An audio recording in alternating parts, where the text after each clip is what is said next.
Pemirsa, puluhan karangan bunga selamat ulang tahun ini menghiasi pelataran kediaman Prabowo di Hambalang, Sentul, Bogor, Jawa Barat.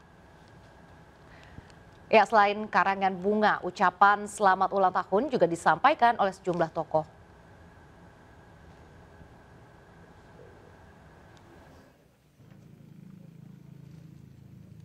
Dan pada kesempatan ini saya ingin mengucapkan selamat ulang tahun kepada Pak Prabowo. Semoga selalu sehat, panjang umur, bisa memimpin Indonesia menjadi Indonesia yang lebih baik. Atas nama pribadi, atas nama semua yang ada di lingkungan saya, mengaturkan selamat ulang tahun untuk Pak Prabowo Subianto. Panjang umur, sehat selalu, semoga selalu dalam keberkahan, dalam keselamatan, dalam kemuliaan, dijauhi dari mara bahaya, dan sukses menjadi Presiden Republik Indonesia ke-8 dengan Mas Gibran juga, tapi khusus Pak Prabowo saya doakan sehat, sukses lahir. Di Grogol, kebakaran juga terjadi di Cilincing dan Duri Kosambi. Di Cilincing, lapak penjual ban bekas terbakar diduga akibat puntung rokok. Sementara di Duri Kosambi, gudang mesin pendingin terbakar setelah power bank meledak.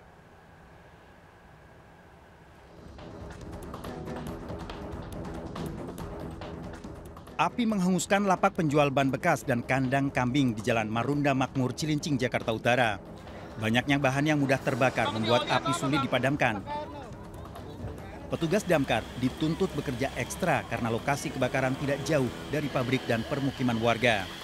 Menurut warga, api berasal dari puntung rokok yang dibuang ke tempat sampah. Bakar sampah, kita nggak tahu yang bakar siapa. Ini nyamber apa nih, Pak?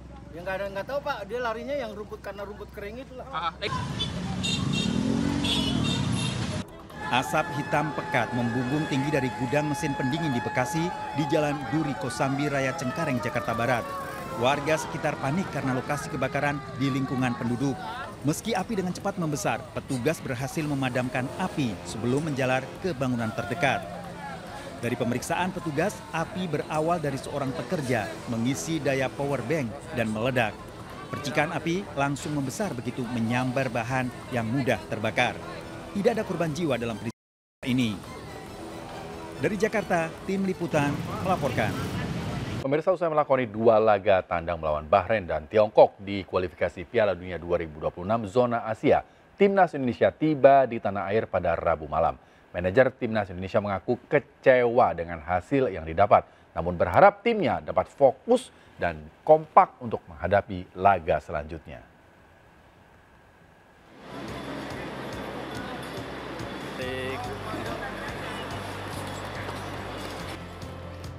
Tiba di tanah air Rabu malam, Timnas Indonesia disambut hangat para penggemar di Bandara Internasional Soekarno-Hatta, Tangerang, Banten. Meski meraih hasil yang kurang memuaskan di 2 laga tandang melawan Bahrain dan Tiongkok, skuad asuhan Shin Tae-yong tetap menjadi incaran para penggemar untuk bersuah foto. Dengan ramah, Nadeo Argawinata dan kawan-kawan meladeni para penggemar untuk foto bersama. Sejumlah pemain timnas yang tiba nampak segera bergegas ke dalam bis PSSI. Sementara pemain abroad lainnya kembali ke klub mereka masing-masing yang berada di luar negeri. Manajer Timnas Indonesia mengatakan kekalahan melawan Tiongkok memang mengecewakan. Namun hal tersebut membuat timnas semakin kuat menatap laga selanjutnya. Terlebih lawan Cina itu betul-betul kita kecewa ya. Tetapi kita sudah merasakan itu dan sudah kita betul-betul kita ke depan jangan terulang kembali seperti itu, karena persoalan itu sangat betul-betul mengganggu kita semuanya. Dan kenapa akhirnya jadi hasilnya tidak baik, tentu yang penting adalah bagaimana kekompakan di tim dan juga kebersamaan itu penting banget. Pemirsa, final Postpay Cup Futsal Tournament di Kota Bandung, Jawa Barat berlangsung meriah. Pada hari pamungkas, event makin spesial karena ada pelatihan yang diberikan pelatih Timnas U20, Indra Syafri.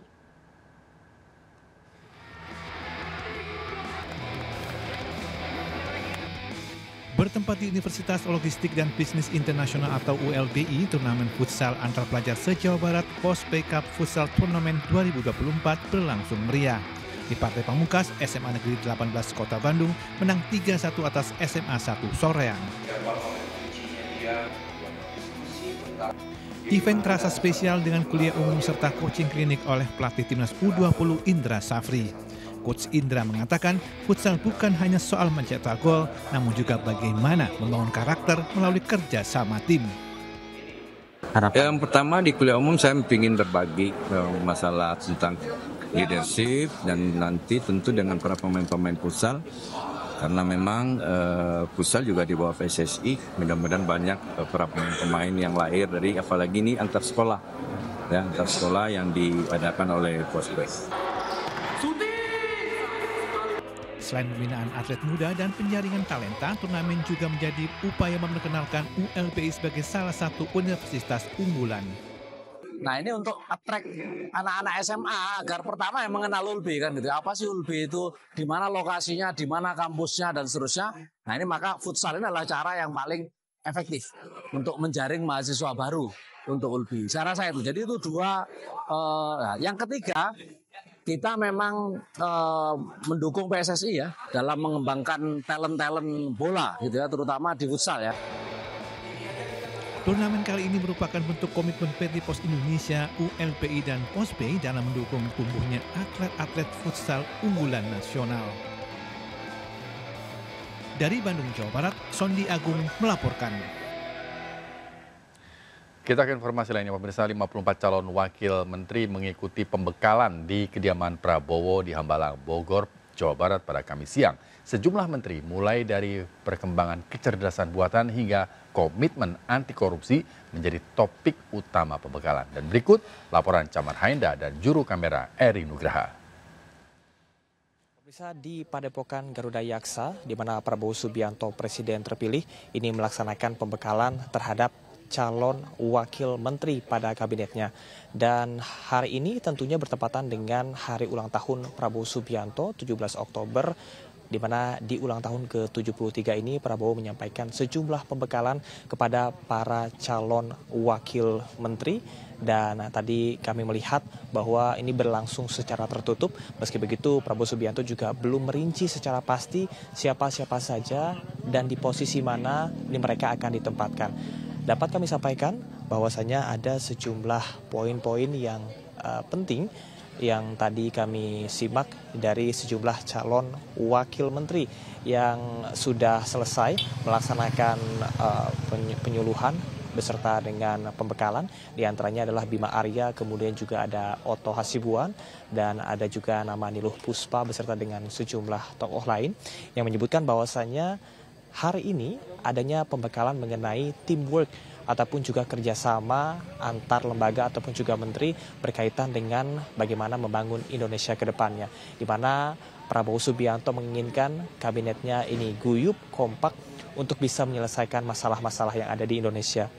Kemudian juga disampaikan sama seperti dengan penyuluhan ataupun juga pemberian pembekalan untuk calon menteri yang dilaksanakan satu hari sebelum pembekalan bagi calon wakil menteri, yakni berkaitan dengan anti korupsi, di mana mereka ini diperintahkan untuk bisa maksimal dalam memberantas korupsi dan juga berkomitmen untuk tidak korupsi. Untuk timeline ataupun juga hal-hal yang akan dilakukan ke depannya, pada tanggal 20 Oktober 2024 akan ada pelantikan Presiden Prabowo Subianto dan juga Wakil Presiden terpilih Gibran Rakabuming Raka. Kemudian satu hari setelahnya di tanggal 21 akan ada pelantikan Menteri dan juga Wakil Menteri serta Ketua Lembaga. Dan pada tanggal 23 Oktober nantinya akan ada pembekalan ataupun juga penyuluhan secara militer yang akan dilakukan di Akademi Militer Magelang, Jawa Tengah. Dari Jakarta, Camar Haenda, Eri Nugraha, iNews melaporkan.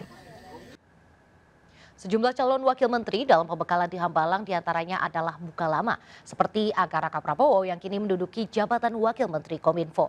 Salah satu persiapan mereka adalah menguatkan mental dan membawa bekal nasi untuk sarapan. Bang, persiapannya gimana nih? Yang jelas kuatkan mental. Bapak, terus ada buku khusus yang dibawa gak? Nggak ada. Untuk sementara saya bawa nasi aja. Pak, dari kita Pak materinya Pak. Materinya apa Pak? Ya pembekalan aja lah ya terkait kesejahteraan dan pemberantasan korupsi ke depan gitu. Hari ini ada pembekalan dari Pak Presiden terpilih sama seperti kemarin para calon-calon menteri dipanggil. Oke. Mas hari ini Bapak Prabowo ulang tahun, ada surprise-nya. Oh iya ya, hari ini Pak Prabowo ulang tahun. Ya kita doain sama-sama, mohon doanya juga dari kawan-kawan buat kesehatan beliau. Pak, materi yang akan disampaikan seputar apa sih Pak? Salah satunya anti korupsi, benar nggak ya Pak? Saya belum tahu kalau materinya seperti yang Pak ditelepon jam berapa Pak? Pak ada arahan nggak Kak pakai dress code ini kan batik Pak, kalau kemarin kan putih, kalau hari ini memang khusus disuruh batik Pak? Pak tadi ditelepon jam berapa? Dari semalam. Semalam ya Pak? Pak Prabowo ulang tahun, apakah ada rencana surprise Pak di dalam? Kita belum tahu juga. Presiden terpilih Prabowo Subianto genap berulang tahun ke-73 pada Kamis kemarin. Perayaan kecil pun digelar di sela sesi hari kedua pembekalan calon wakil menteri kabinetnya di Hambalang, Kabupaten Bogor. Berbeda dengan hari pertama pembekalan, di hari kedua pembekalan calon wakil menteri kabinet Prabowo Gibran, 54 calon wakil menteri dan juga wakil presiden terpilih Gibran Raka Buming Raka memberikan surprise ucapan selamat dan doa untuk Prabowo Subianto. Nampak puluhan para calon wakil menteri bahkan bernyanyi bersama di hari bahagia Prabowo.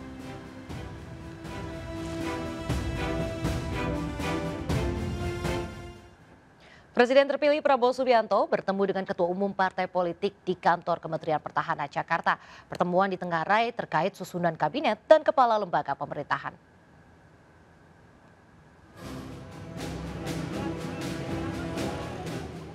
Satu demi satu rombongan mobil berpengawal keluar dari kantor Kementerian Pertahanan Jalan Medan Merdeka Barat, Jakarta Pusat. Sejumlah ketua umum dan petinggi partai politik bertemu dengan Presiden terpilih Prabowo Subianto di kantor Kemenhan Kamis siang. Selain Ketua Umum PAN Zulkifli Hasan, pertemuan dihadiri Ketua Umum Partai Golkar Bahlil Hadalia, Pelaksana Harian Presiden Partai Keadilan Sejahtera PKS Ahmad Heriawan, Ketua Umum Partai Kebangkitan Bangsa PKB Muhaimin Iskandar, serta Ketua Umum Partai Demokrat Agus Harimurti Yudhoyono AHY, juga Ketua Harian Partai Gerindra Sufmi Dasko Ahmad. Tidak banyak informasi diperoleh mengenai agenda pertemuan tersebut, hanya disebutkan silaturahmi, mengucapkan selamat ulang tahun kepada Prabowo Subianto, juga membahas isu-isu menjelang pelantikan Presiden hari Minggu mendatang. Mudah-mudahan dengan ini ya, semua kita bisa bersatu, sehingga kita bisa membuat Indonesia menjadi negara maju. Diskusi sama Pak Presiden terpilih, kami dari ketua partai koalisi dalam rangka membahas beberapa perkembangan ke depan pasca pelantikan. Ya. Pak, bahas PDP nggak Pak? Tadi saya pikir nggak ada pembahasan itu ya. Kita bahas negara atau belum bahas partai. Ya. Pak Surya juga hadir. Pak, posisi menteri dibahasnya Pak? Nanti diumumkan oleh Pak Prabowo ya. Tadi berarti dibahas Pak ya? Makasih ya. Pelantikan Presiden, kemudian pemerintahan baru terbentuk, kabinet baru terbentuk, bisa segera bekerja. Jadi tidak lama-lama, setelah itu bisa segera bekerja. Tentu ini membutuhkan kerjasama, sekaligus juga tentunya koordinasi antar sesama partai pengusung Pak Prabowo dan juga anggota koalisi. Mas AHY ini bareng sama Pak SP nggak sih Mas terjadwalnya? Kenapa? Bareng sama Pak SP nggak sih? Saya nggak ketemu. Oke. Menjelang pelantikan Presiden serta pembentukan kabinet, tensi politik semakin meningkat. Pembicaraan politik ditengarai makin intens saat Presiden terpilih Prabowo Subianto menyusun kabinet dan kepala lembaga pemerintahan. Dalam pembekalan calon menteri dan calon wakil menteri di Hambalang telah dibocorkan jadwal pengumuman dan pelantikan. Susunan kabinet akan diumumkan langsung usai pelantikan Presiden dan disusul pelantikan pada keesokan harinya. Wamennya atau itu untuk menterinya saja begitu? Tadi pertemuan ini kan ada Wamen, ada Wamenko juga tadi kan. Nah untuk 21 kita belum tahu data sih, tapi yang kita tahu 21 itu ada ya memang semacam rapat kabinet mungkin tadi ya. Bukan pelantikan ya, 21 pelantikan. 20 pengumuman, 21 itu pelantikan, 22 itu mungkin ada rapat kabinet. 50-an lah. Ya saya kira lengkap ya, tidak hadir. Tidak ada yang tidak hadir, semuanya saya kira hadir. Ya, tapi beberapa kan tidak saya lihat juga, seperti Mas Raffi Ahmad, Gus Miftah tidak saya lihat. Mungkin tugasnya berbeda. Tugasnya berbeda. Pematerinya siapa aja nama-nama pematerinya? Pematerinya itu teman-teman bisa lihat sendiri sebetulnya ada silabusnya kan. Pematerinya dari internasional semua. Yang tadi saya bilang berbagi pengalaman di Dubai, bicara tentang AI. Pemirsa, harapan baru selalu ada saat pemerintah baru bersiap menjalankan tugasnya untuk 5 tahun mendatang. Sejumlah warga menaruh harapan besar seperti biaya pendidikan yang terjangkau dan harga kebutuhan pokok yang tidak terus melambung. Lebih maju di tangan mereka, anak muda makin berkembang dan infrastruktur makin berjalan dengan baik. Sektor di sisi pembangunan, di ekonomi sama kesehatan ya.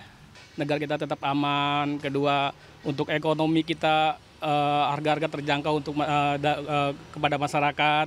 Ya untuk pendidikan juga istilahnya kita sebagai orang tua menginginkan anak-anak kita supaya lancar dalam berpendidikan gitu. Semua saya kenal dan semuanya orang-orang baik-baik. Ya mau apa lagi, sudah. Pemirsa, Muhammad Herindra resmi menjadi Kepala Badan Intelijen Negara menggantikan Budi Gunawan. Keputusan ini disampaikan Ketua DPR RI Puan Maharani usai rapat paripurna DPR. Setelah disetujui oleh rapat paripurna, proses mekanismenya adalah nanti kemudian kami akan berkirim surat kepada Presiden terkait dengan persetujuan ini dan terkait dengan pelantikan tentu saja nanti kami menunggu dari pemerintah silakan kapan akan dilantiknya. Kemarin Wakil Presiden Ma'ruf Amin berpamitan kepada pegawai sekretariat Wakil Presiden dan juga jurnalis. Pasca pensiunan, Ma'ruf Amin akan tetap berkecimpung di dunia politik sambil kembali mengabdi sebagai kiai. Silaturahmi dalam rangka perpisahan jelang purna tugas Wapres Ma'ruf Amin digelar di Auditorium Istana Wakil Presiden Jakarta. Ma'ruf Amin hadir bersama istrinya. Selain memberikan kesan dan pesan selama bekerja bersama, acara ini juga diisi dengan tarian topeng persembahan para pegawai. Sementara dari kalangan awak media memberikan lukisan karikatur Ma'ruf Amin sebagai kenang-kenangan. Saat pensiun sebagai Wapres, Ma'ruf Amin mengatakan tetap berkecimpung di dunia politik sebagai Dewan Syuro Partai Kebangkitan Bangsa. Dirinya juga mengaku akan kembali mengabdi sebagai seorang kiai. Meski tugasnya baru resmi berakhir pada 20 Oktober, Ma'ruf Amin sudah tidak lagi tinggal di rumah dinas Wakil Presiden. Pindah rumah dan sudah pulang ke rumah yang baru. Ya, walaupun belum selesai saya karena kan beberapa hari lagi saya sudah niat bahwa sebelum tanggal 20 saya sudah harus pindah rumah. Hari ini saya sudah tidak lagi di rumah dinas, tapi saya sudah berada di rumah. Seluruhnya sudah. Jaksa Agung ST Burhanuddin ada di antara puluhan calon menteri yang hadir di Hambalang, Kabupaten Bogor. Selama memimpin kejaksaan sejak tahun 2020, setidaknya ada 6 kasus mega korupsi yang ditangani, namun 2 di antaranya masih menjadi pekerjaan rumah yang harus diselesaikan.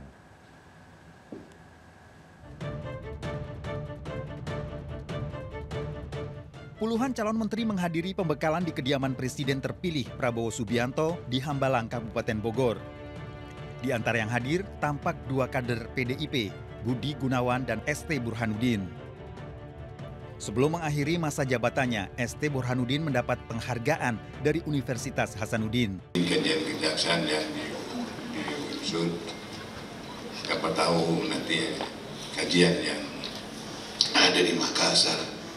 Mungkin nanti Pak Jaminter, Pak Javido siapa aja, dapat kita dorong untuk lebih baik lagi. Bertugas sejak 2020, setidaknya ada 6 kasus mega korupsi yang ditangani ST Burhanuddin. Namun, 2 di antaranya terkait kasus minyak goreng dan PT Duta Palma tidak selesai. Di antara kasus mega korupsi tersebut adalah kasus Jiwasraya yang merugikan negara 16 triliun rupiah. Kasus importasi tekstil dengan kerugian negara 1,6 triliun rupiah. Kasus korupsi minyak goreng yang menyebabkan kerugian 18 triliun. Dan yang terbaru, kasus dugaan korupsi tata niaga komoditas timah di wilayah izin usaha pertambangan PT Timah Tbk tahun 2015-2022 dengan nilai kerugian negara mencapai 300 triliun rupiah. Total tersangka pada kasus 23 orang diantaranya suami Sandra Dewi Harvey Muiz. Akankah Jaksa Agung di era Prabowo Gibran lebih berani lagi? Kita tunggu saja. Tim Liputan melaporkan. Pemirsa, polisi meringkus satu pelaku spesialis pencurian sepeda motor. Penangkapan berlangsung dramatis karena polisi harus turun ke aliran sungai untuk mengejar pelaku yang melompat ke kali di Jalan Raya Citayam, Kota Depok. Satu pelaku lainnya pura-pura membeli rokok di warung dan kabur melarikan diri menghindari sergapan petugas.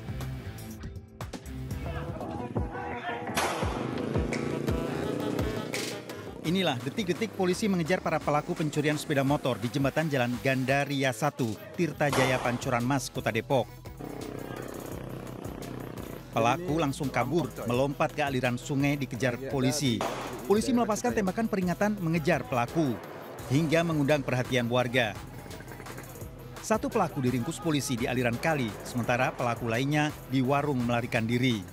Bogor sih emang orangnya mah katanya. Oh, 2 orang? 2, yang satu lagi belanja. Kok itu beli rokok, maksudnya di warung kan ada warung di situ tuh. Dia beli rokok, yang satu mah langsung disedap, yang satu ditarik aja tuh ada kalau Om lihat masih itu. Para pelaku sudah diintai polisi saat hendak melakukan transaksi penjualan sepeda motor hasil curian. Tak butuh waktu lama, polisi meringkus satu dari 2 pelaku yang bersembunyi di parit kali tersebut. Sementara satu pelaku lainnya yang berhasil melarikan diri masih diburu polisi. Dari Depok, Jawa Barat, Yung Rizky melaporkan. Seorang pembobol minimarket di Mojosari, Kabupaten Mojokerto, Jawa Timur dibekuk warga dan satpam perumahan. Pelaku memanjat tembok belakang dan masuk ke dalam plafon minimarket.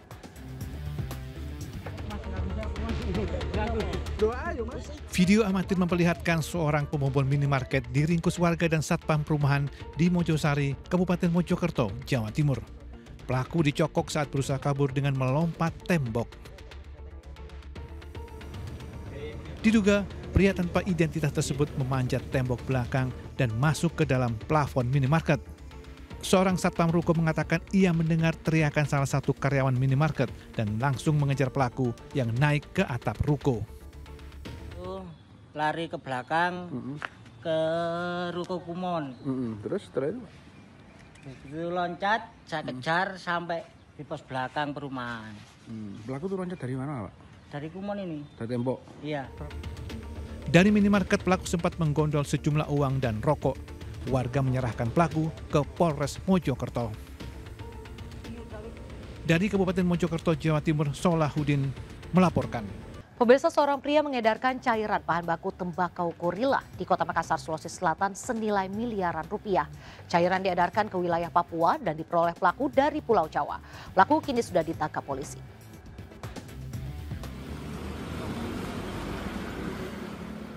Tim Sus Direktorat Narkoba Polda Sulawesi Selatan menangkap seorang pria di sebuah hotel Jalan Wijaya, Kelurahan Banta Bantaeng, Kota Makassar. Polisi mengamankan cairan bahan baku tembakau gorila yang akan dijual di Makassar hingga wilayah Papua. Sebanyak 122 botol cairan dari ukuran 5-50 liter disita. Cairan yang dijual pelaku merupakan jenis baru dan langka serta mahal. 155 mili, yang mana cairan sintesis ini setelah kita full paket harganya 1 milinya bisa dijual dengan harga kurang lebih 1 juta. Ya, jadi untuk kerugian mungkin hampir 1,7 M, hampir 2 M seperti itu. Nah, kemudian untuk TSK inisial AH ini merupakan warga asli dari Jawa Barat. Polisi melakukan pendalaman terhadap jaringan ini untuk mengungkap penyuplai barang. Dari Makassar, Sulawesi Selatan, Muhammad Nurbone melaporkan. 6 karyawan sebuah koperasi menyerang dan melukai warga dengan celurit ditangkap polisi di Kabupaten Jombang, Jawa Timur. Mereka konvoi di jalanan kota sambil membawa senjata tajam lalu mengeroyok 2 warga di tepi jalan.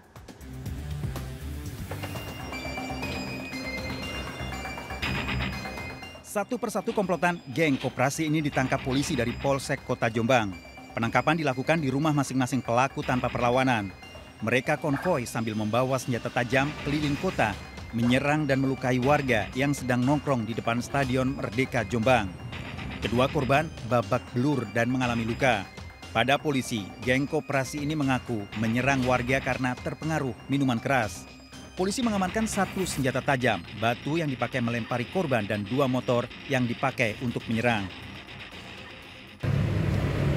Mereka mendatangi warga yang ngopi di situ dengan bilang ke warga itu siapa yang teriak tidak enak.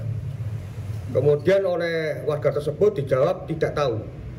Kemudian pergi, kembali lagi 10 menit, ditanya lagi, kemudian dilakukanlah pembacokan. Para tersangka dijerat dengan pasal penganiayaan dengan ancaman hukuman 7 tahun penjara. Dari Jombang, Jawa Timur, Mohtar Bagus. Pemirsa, sebuah bangunan bertingkat 2 lantai di Pulau Gadung, Jakarta Timur habis terbakar. Kebakaran gudang pabrik sabun herbal diduga akibat korsleting listrik.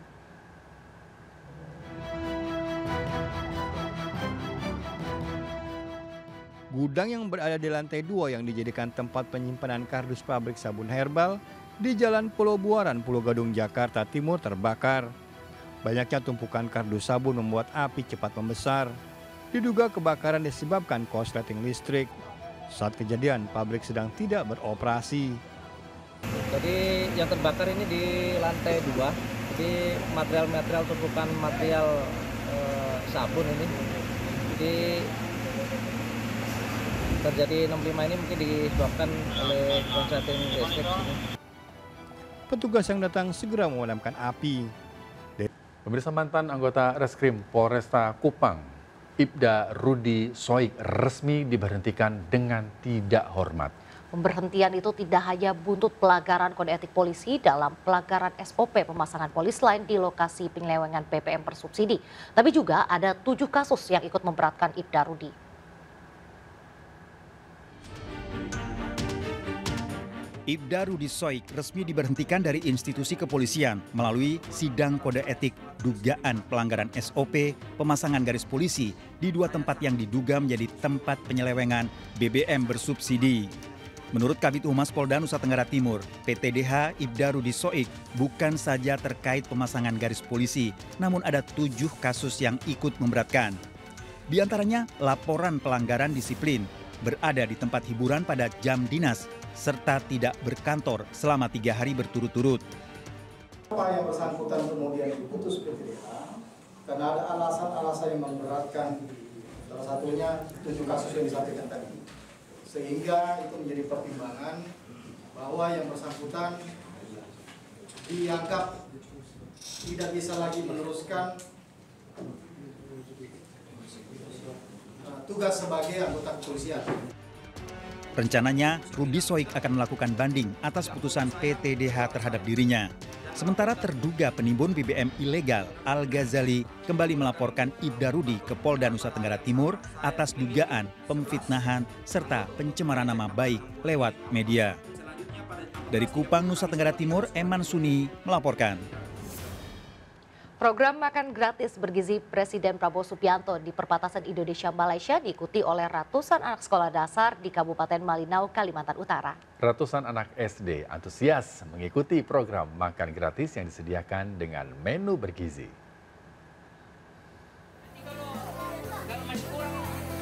Program makan gratis bergizi pertama kali digelar di SDN 02 Malinau, wilayah perbatasan Indonesia-Malaysia di Kabupaten Malinau, Kalimantan Utara.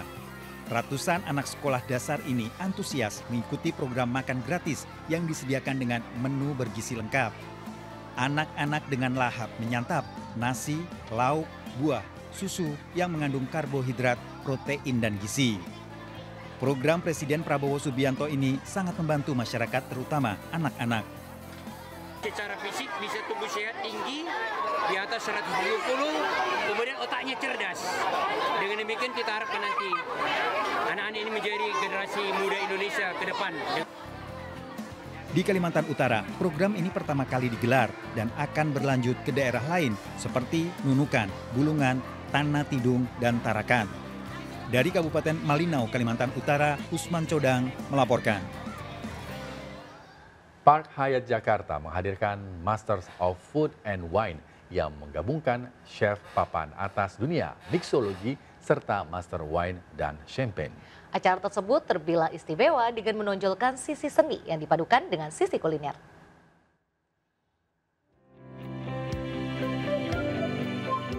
Park Hyatt Jakarta memberikan pengalaman menarik dan mewah dalam menyajikan makanan dan minuman yang dibalut dalam acara Master of Food and Wine 2024 4 Day of Mastery. Acara ini menonjolkan sisi kesenian yang dipadukan pada menu-menu spesial.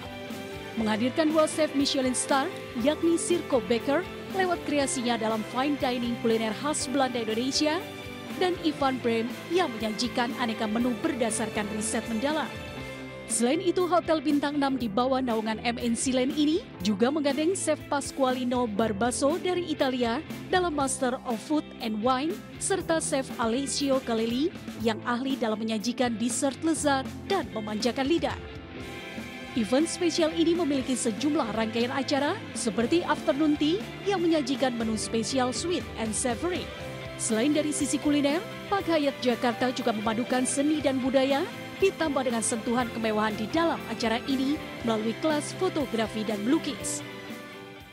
Well, we always try to bring in new people to show the guests new experiences, whether that's an afternoon tea or the other day we had a Leica photography masterclass. We really try to bring different masters in throughout the year in order to create that unique events and make sure that our guests have always something new to experience when they come to Park Hyatt Jakarta. Event ini menjadi platform bagi para profesional kuliner berbakat dan tentunya program ini akan terus dilanjutkan sebagai legacy brand Park Hyatt dengan tema yang berbeda setiap tahunnya. Dari Jakarta, Aya Nufus, Tri Julianti, iNews melaporkan.